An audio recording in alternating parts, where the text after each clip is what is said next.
Okay. We didn't quite get through the lesson last week. We're going to pick it up in Acts 24 through 27. So where is Paul? Let's kind of get caught up in our lesson. Where is Paul right now? Getting ready to talk to Felix, yeah. So what he's in, yeah, which Caesarea? Not Philippi, thank you. So he's in Caesarea, not Philippi, which they also sometimes called Maritima, just to help people like me, keep it straight. So yeah, he's on the coast there of the Mediterranean in Herod's Praetorium. So pretty nice digs for a prison. It says he's held in custody. He's regarded as a Roman citizen at this point, so they're no doubt being somewhat careful how they treat Paul. And he's been given orders to, or the guards have been given orders to let his friends see him. And we talked about that last Sunday.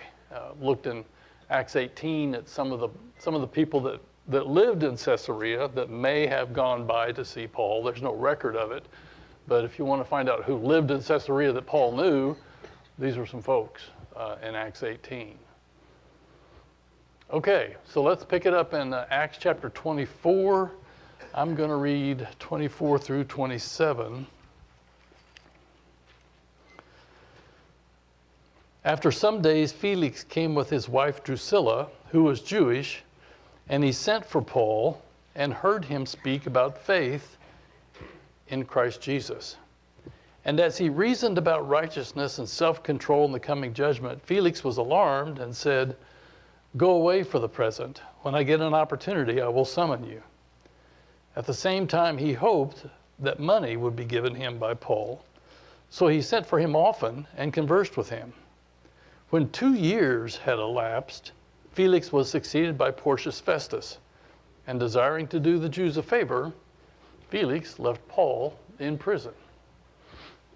Okay, so who did Felix bring with him to hear Paul? His wife Drusilla. We were talking last week how he married a Drusilla, and she passed away when Vesuvius blew and destroyed Pompeii. And then he married somebody else named Drusilla. We were joking the other day on the way home. Both the Drusillas had brothers that were named Daryl. I'm just kidding.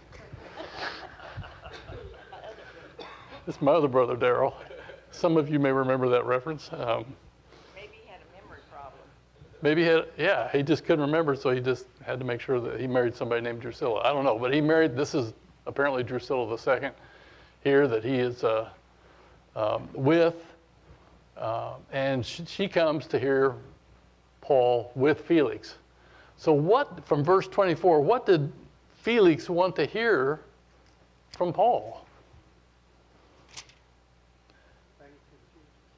Faith in Christ Jesus, which is kind of interesting, isn't it? So do you remember from Dr. Manner's video last week, his description of Felix? Was he like a real outstanding, fine person of character? No. Said even the Romans thought he was kind of despicable. Not a highly regarded individual, kind of underhanded. You'll remember that he was a freedman, right? So he was at one point a slave who became a freedman, and then through his relationship with Caesar and other authorities, moved into this position that he was in, and kind of brought, if you will, a slave's perspective to all this pomp and power that he was given. So not somebody that really knew what to do with the position that they had and didn't handle it very well. So it's interesting that he is coming to hear Paul speak about faith in Christ Jesus. What were some of the topics that Paul discussed from verse 25? We actually get some detail here. What were the things they talked about? Righteousness, self-control, and the coming judgment. Yeah. Sounds like a really good three-point sermon, doesn't it? So these are the things that Paul discussed with Felix, and how did Felix respond to that? Yeah. ESV says alarmed. What does somebody else have? Afraid? Anybody else? Trembled. Why might he be afraid or alarmed or tremble based on these topics? Because he wasn't righteous and had no self-control. Wasn't righteous, had no self-control, was probably afraid of the judgment. And judgment was coming. You and I might call that conviction. It appears as if Felix was convicted of his own life and the fact that he was not on the straight and narrow. You know, people are going to respond to that when they're convicted. They're going to do one of two things, right? They're going to do either they're going to turn away and say, "Go away. When I get comfortable with this, I'll talk to you," or they'll do what? They'll obey, right? They'll respond in a positive way. Something that we've got to remember. So Paul's talking to somebody in authority. You got to kind of admire the fact that he's speaking with Felix this way, and he basically just lays it out. And Felix is convicted based on what he hears, but he chooses not to respond. So what great lessons are there for us in this little section? You know, don't delay your conviction of Jesus Christ because there may not be a more convenient season. Good. Yeah, so don't delay your response because there may not be a more convenient time. From Paul's perspective, are there any lessons? Was he afraid of Felix? Was he timid? No. I mean, he had an opportunity to speak up and share the message of Jesus Christ with somebody in authority, and Paul didn't cower back. He laid it out. So I think there's some really good lessons there. We'll see this again in Paul, as if we haven't seen it before, right? That Paul's brave and he's courageous in sharing the gospel with others. And he sure doesn't cower back, and he's not intimidated by people of power and authority. Okay, what does mention here in verse 26, what was Felix hoping to get from Paul? Money. Yeah, he's kind of looking for a little bribe here, a little ka-ching. Did Paul pony up, as we might say? No, he didn't. It didn't happen. But how did that hope that Paul was going to pay him, how did that influence his interaction with Paul? What's it say? There were more and more occurrences, Yeah. multiple occurrences. 26 says he sent for him often. So gave Paul more opportunity, right? Felix continues to expect a bribe, sends for Paul, no bribe comes. Don? What's your thoughts on why you thought Paul had a lot of money to give to him? You know, I don't know, maybe the way Paul carried himself, maybe the way he Get micromanagement? yeah, I don't know why he thought that. Maybe he thought his friends were going to bring him some money that he could use, that Paul could have used for a bribe or to give him money.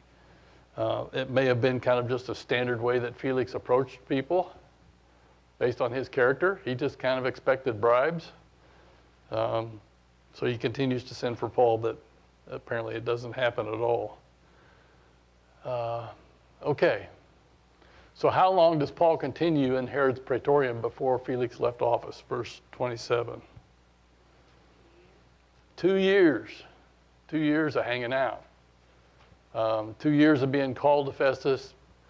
2 years of waiting. Who succeeded Felix in office? Porcius Festus. That was his name, not the car he drove. Sorry, I'm a little silly today. So Porcius Festus succeeded Felix. What did Felix do? He wanted to appease the Jews, so what did he do? Left him bound. Really kind of hoped that he would do the Jews a favor, so he left Paul in prison. So Paul's in prison, might be what we would describe as protective custody. He's being held for 2 years at that point. So again, there's probably worse places. I mean, Philippi, he's been in Philippi in prison, and we looked at that, what that prison probably looked like when we were in Philippi. That was a pretty dark underground place. This probably seems somewhat better, being on the coast, nice ocean breeze. His friends were able to visit him. He has a certain amount of freedom, but not a lot. So he's held there for at least 2 years. Okay. Anything on 24 before we move on into 25? You know, sometimes when you try to teach someone and you get so frustrated because they won't, well, Paul did it for 2 years and he still didn't. So it's Yeah. a mess sometimes. Good. Yeah. So Paula reminds us that, you know, sometimes we get impatient. We're trying to teach somebody and they're not responding. Paul did this for 2 years with Felix, and there's no evidence that Felix ever responded in a favorable way. So sometimes we're going to be able to touch somebody's heart with God's word, and sometimes they're just not going to respond. So we're on to Acts chapter 25. This is a picture of Nero, a bust, from the Capitoline Museums in Rome. When Nero started out, he apparently managed things with jurisprudence and with administrative vigor, and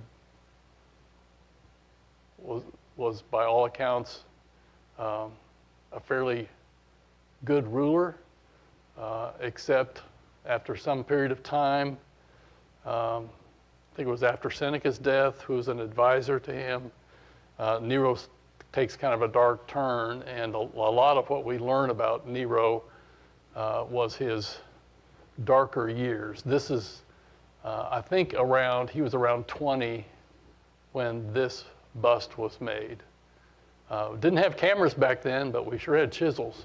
And it's interesting that his appearance is preserved in this way through this bust. So if you wonder what Nero looks like, there you go. Okay, we talked last time about, and we're going to show the labels here in a second, but we've looked at this picture several times. So this is the Praetorium, and this is the part that's more the administrative public area. This is the private area, the quarters that went out into the sea. There's that pool that we talked about last time that was nearly Olympic size. Here's the theater. Here's the hippodrome. And we talked about Herod's Harbor last time, and how, I don't know, I was kind of marveling at the hydraulic concrete that they brought in from Italy to build the underground piers to support the breakwater for Herod's Harbor. So this whole side of the Mediterranean, of course, way off down in northern Africa, there was a lot of trade through Alexandria and up through this way, and the trade was somewhat counterclockwise, and it would come up the coast here. And this was, there really weren't any safe harbors along this area of the Mediterranean.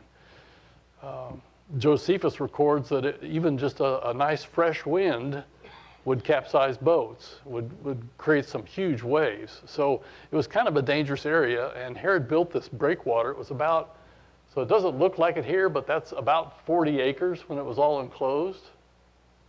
This whole area up here. Of course, it's nothing but ruins now. And here's the labels if you want to see the labels for this. We talked a little bit last time about this pool having fresh water. There's evidence of canals that moved along beside the pool, and this aqueduct brought in fresh water.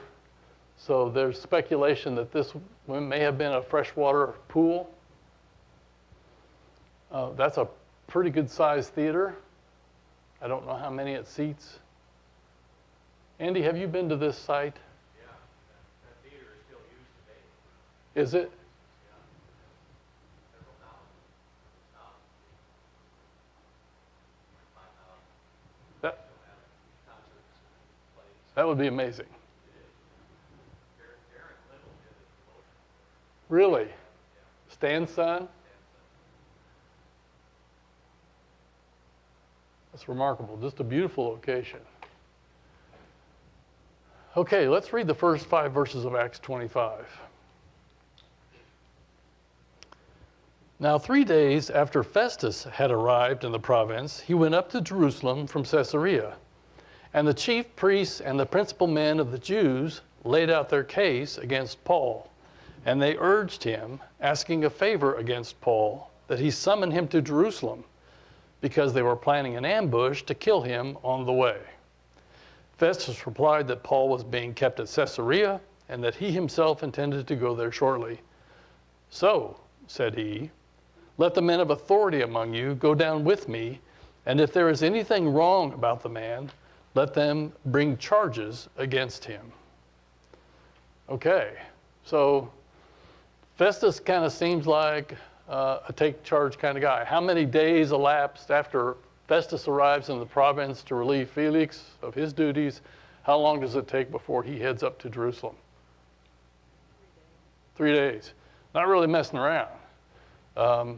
Comes down, gets his office set up, whatever he does, contacts the people that he's going to be working with. 3 days doesn't seem like a really long time when you're taking over an area like that. And right away he goes to Jerusalem. So who did Festus meet with, and what did they say? They're in verse 2. Met with the Jews, the chief priests and the principal men of the Jews, and what did they do? They laid out their very well-supported case with lots of evidence, right? Not. They laid out their case against Paul, but they really didn't have any evidence. And what did they ask Festus to do for them regarding Paul? Yeah, you know, we should probably examine him more closely here in Jerusalem, where we've got all of these folks, and we can hold our case in a hearing here. Why don't you send him our way? What was their motive? Another ambush, right? So you'll remember they were going to ambush him when he was going to be leaving the headquarters there. What's the word I'm looking for? Not the battalion. The Antonia Fortress. There we go. The Antonia Fortress, which was right next to Jerusalem. You remember Paul's nephew gets wind of a plot against Paul, and they were going to ambush him. They had 40 men that said they weren't going to eat or drink. I guess these guys are still waiting to eat and drink. So for over 2 years, they haven't had a meal? Yeah, that's... Pretty dedicated. Yeah. So they tell Festus, send Paul up here to Jerusalem. We want to examine him here. And Festus is not buying it. What does he say? yeah, I'm going back. Why don't y'all come with me? He is in Caesarea. You can come bring charges against him there if you like. Pretty interesting. He's being kept at Caesarea. He himself intended to go there shortly. Let the men of authority among you go down with me, and if there's anything wrong about the man, let them bring charges against him. Now, this is an awful long time. Anybody here in law enforcement or been in law enforcement?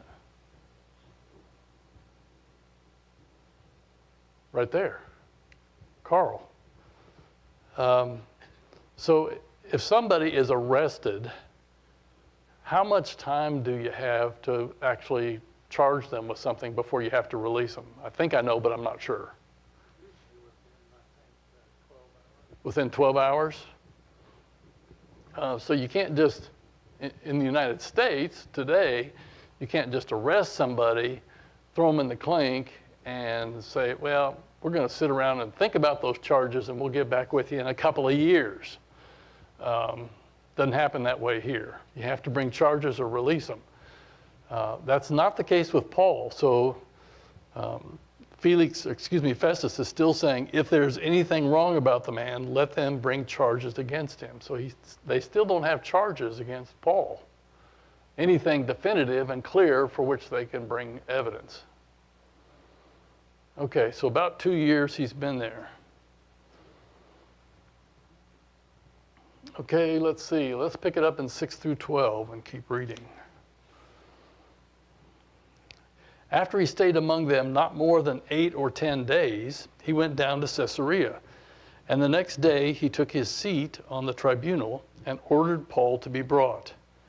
When he had arrived, the Jews who had come down from Jerusalem stood around him, bringing many and serious charges against him that they could not prove. Paul argued in his defense, neither against the law of the Jews, nor against the temple, nor against Caesar have I committed any offense. But Festus, wishing to do the Jews a favor, said to Paul, do you wish to go up to Jerusalem and there be tried on these charges before me? But Paul said, I am standing before Caesar's tribunal, where I ought to be tried. To the Jews I have done no wrong, as you yourself know very well. If then I am a wrongdoer and have committed anything for which I deserve to die, I do not seek to escape death. But if there is nothing to the charges against me, no one can give me up to them. I appeal to Caesar. Then Festus, when he had conferred with his council, answered, to Caesar you have appealed, to Caesar you shall go. Wow. This is just amazing courtroom drama, right? So the Jews are throwing these charges at Paul, and we see this whole thing kind of unfold. How long did Festus stay in Jerusalem? Verse 6. 8 or 10 days. So a little while longer. Then he went down to Caesarea, which is actually northwest of Jerusalem. How can you go down? Elevation. Thank you. Thank you. Absolutely, yes. So Jerusalem was quite a bit higher. When you go up to Jerusalem and you come down from Jerusalem. So he goes and he took his seat on the tribunal. We'll look at a video here. I don't want to go into that a whole lot. Dr. Manner kind of discusses that at more length. This is a word that we've seen earlier in our studies, and we'll see that again here in just a minute. So Festus was seated on this tribunal. Does somebody have something other than tribunal? Do they have like a judgment seat or bema? Judgment seat? Court. So yeah, it was a physical structure where the person to decide the case would be seated. So that's where Festus is located. Who had come with Festus to Caesarea? Verse 7.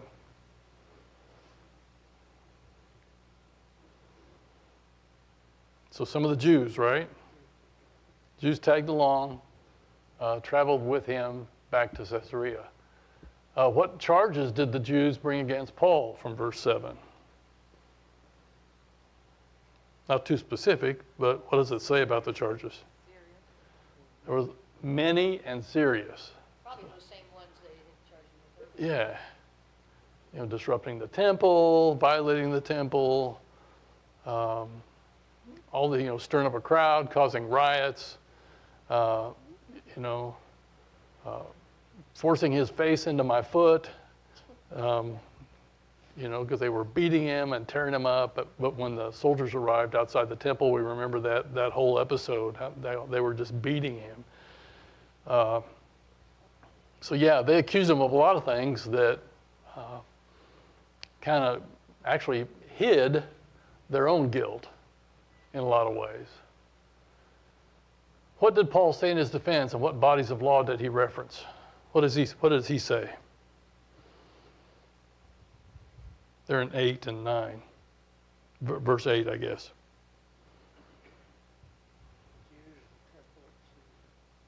I haven't done anything against the Jews and their law. I haven't done anything against the temple, and I haven't done anything against Caesar and Roman law. And just laid it out. I'm not guilty of any of this. Okay. What did Festus ask Paul, and why? There in verse 9.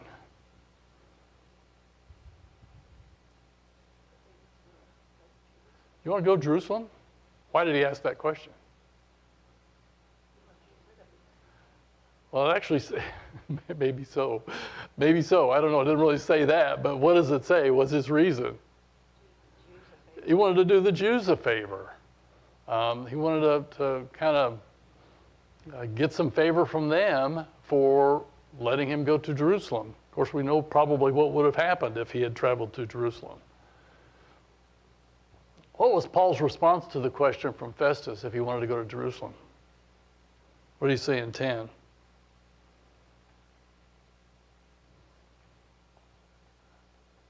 thank you. We already covered that, yeah. No, thank you. I don't want to go to Jerusalem. I don't want to do that. I haven't done anything wrong to the Jews.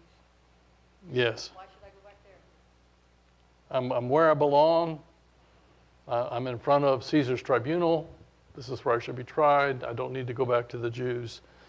And it's interesting that he says, if I am a wrongdoer and have committed anything for which I deserve to die, I do not seek to escape death.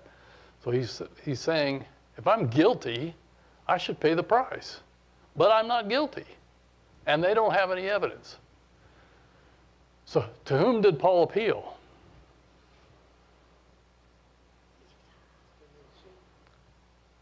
I appeal to Caesar, which is the right of a Roman citizen. So what did Festus do? When Paul said that, what did Festus do? Caesar, you will go. Said he conferred with his council, right? But I'm sure they told him, listen, if he's a Roman citizen, he's got the right. You can't do anything. Your hands are tied. Would be my guess. It was some kind of a conversation like that. And he says, you've appealed to Caesar you shall go. So that really changes things for Paul, but it also gets this whole thing off high center in Caesarea, right? So there's no reason to keep him there. He has appealed, and Paul should be going to him. I found this interesting thing in the Lexham Bible Dictionary. So a Roman citizen's request to have a judicial matter heard in Rome was formerly called the right of provocatio. In early periods of Roman jurisprudence, the right was considered an appeal to have the people decide a case. By the time the New Testament came around, it amounted to a request to have the case be judged by the Roman emperor, perhaps in an attempt to amend a lower magistrate's judgment. So what might we call that today if we had the ability to just say, I want to take it to Supreme Court. The final say in the land.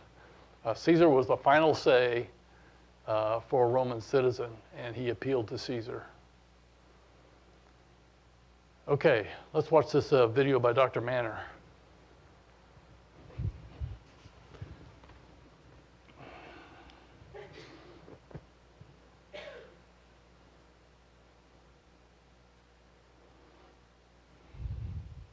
It seems to be the case that throughout time, the wheels of justice seem to churn very slowly. Paul was in custody under Felix's authority for a couple of years, then followed by Festus. Festus wants to find out what this is all about. And so he is going to have the Jews come down to Caesarea in order to sort of explain what's going on and try to get a sense of this dispute between Paul and the Jews. In Acts chapter 25, verses 7 through 12, after Paul arrived, the Jews who had come down from Jerusalem stood around him, bringing many and serious charges against him, which they could not prove. While Paul said in his own defense, "I have committed no offense either against the law of the Jews or against the temple or against Caesar." But Festus, wishing to do the Jews a favor, answered Paul and said, "Are you willing to go up to Jerusalem and stand trial before me on these charges?" But Paul said, "I am standing before Caesar's tribunal, where I ought to be tried. I have done no wrong to the Jews, as you also very well know. If then I am a wrongdoer and have committed anything worthy of death, I do not refuse to die. But if none of those things is true of which these men accuse me, no one can hand me over to them. I appeal to Caesar." Then when Festus had conferred with his council, he answered, "You have appealed to Caesar you shall go." It's interesting, as Paul is talking here, he refers to the tribunal and also talks in terms about the tribunal in association with Caesar. We've talked about the tribunal in earlier episodes. It's the same word, Greek word bema, that we've encountered before which Paul has a hearing before Gallio in Acts chapter 18. It's the same word that Paul will use to refer to our presence in the last day when we stand before the judgment seat of Christ, as narrated in 2 Corinthians 5, verse 10. The picture here, you might recall, is of the bema, the judgment seat before which Paul stood at Corinth. We don't know what the judgment seat looked like that Paul is appealing to, but again, it's this formality of a hearing that's going to take place, and Paul would be able to make his defense. Now, interestingly, the Caesar under consideration here is the notorious Nero. The photograph here is a bust of Nero from the city of Corinth dating to about 60 AD. But contrary to sort of the stereotypical view that we tend to have of Nero, where we actually look at him more from the end of his reign than the beginning. Now, this is not to paint him any kind of glorious scene, but the first part of his reign, about the first half of it, was relatively calm and judicious. But things begin to deteriorate. Now, during that first half, he is still under some influence from Seneca, the Stoic philosopher. But Seneca eventually is, for whatever reason, taken out of the scene. And beginning about 62 AD, there is a significant shift in the demeanor of Nero as he becomes less concerned about judicious procedures and he becomes more and more immoral. And so that decline begins about 62 AD. Now, it's important to put sequence here. The charges against the Christians that Nero proposes do not begin until 64. So all of this is taking place before he looks at the Christians as a particularly evil kind of people. Paul's appeal then here is in about 59 AD, but his hearing is not going to take place until about 62. It raises an interesting question. If Paul had been appealing to the Nero of later time, would he have appealed? We don't know the answer to that. But nonetheless, he's appealing to Caesar and is expecting to have a legitimately, reasonably fair hearing. And the evidence or the inferences that we draw is that ultimately it was. And we'll talk more about that at another point. But Paul is using not in a opportunistic kind of way, but Paul is using the legal system to his advantage in order to spread the gospel. The Lord, by the way, has told him, "You are going to be my witness in Rome." The Lord did not necessarily say how he was going to get to Rome, but he's going to go to Rome and he's going to teach.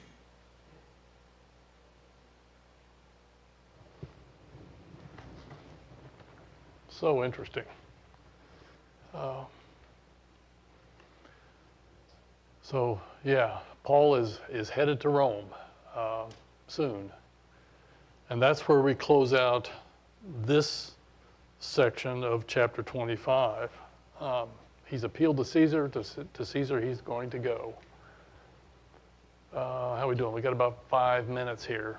So in 25, picking up in verse 13, we're going to look at that here in a minute. Couple of pictures here. On the left is Agrippa, a coin with a likeness of Agrippa on the coin. And the image on the right is, let me get that out of the way, is Bernice. And we're going to see this conversation with Agrippa and Bernice that Paul has soon.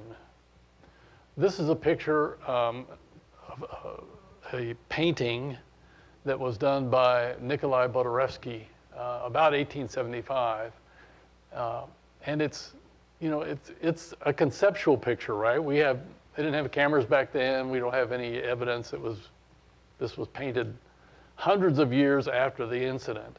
But just looking at the text in Acts and who was there and what it might have looked like, this is kind of an interesting portrayal of what that scene might have been like when Paul is before Festus, Agrippa, and Bernice, all at the same time. Pretty interesting. Let's go ahead and read this. I think I've got time, 13 through 22. Let's see how far we get. Got about 5 minutes, and I think I've got a video after this for you. Now when some days had passed, Agrippa the king and Bernice arrived at Caesarea and greeted Festus. And as they stayed there many days, Festus laid Paul's case before the king, saying, "There is a man left prisoner by Felix. And when I was at Jerusalem, the chief priests and the elders of the Jews laid out their case against him, asking for a sentence of condemnation against him. I answered them that it was not the custom of the Romans to give up anyone before the accused met the accusers face to face and had opportunity to make his defense concerning the charge laid against him. So when they came together here, I made no delay, but on the next day took my seat on the tribunal and ordered the man to be brought. When the accusers stood up, they brought no charge in his case of such evils as I supposed. Rather, they had certain points of dispute with him about their own religion and about a certain Jesus who was dead, but whom Paul asserted to be alive. Being at a loss how to investigate these questions, I asked whether he wanted to go to Jerusalem and be tried there regarding them. But when Paul had appealed to be kept in custody for the decision of the emperor, I ordered him to be held until I could send him to Caesar. Then Agrippa said to Festus, I would like to hear the man myself.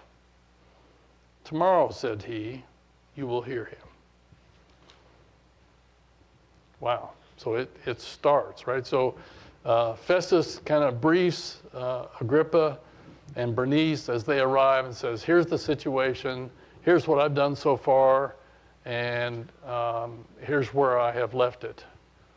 Let's go ahead and look at this video by Dr. Manner. If we don't have time, I'll stop it and we'll watch it again next week. How's that?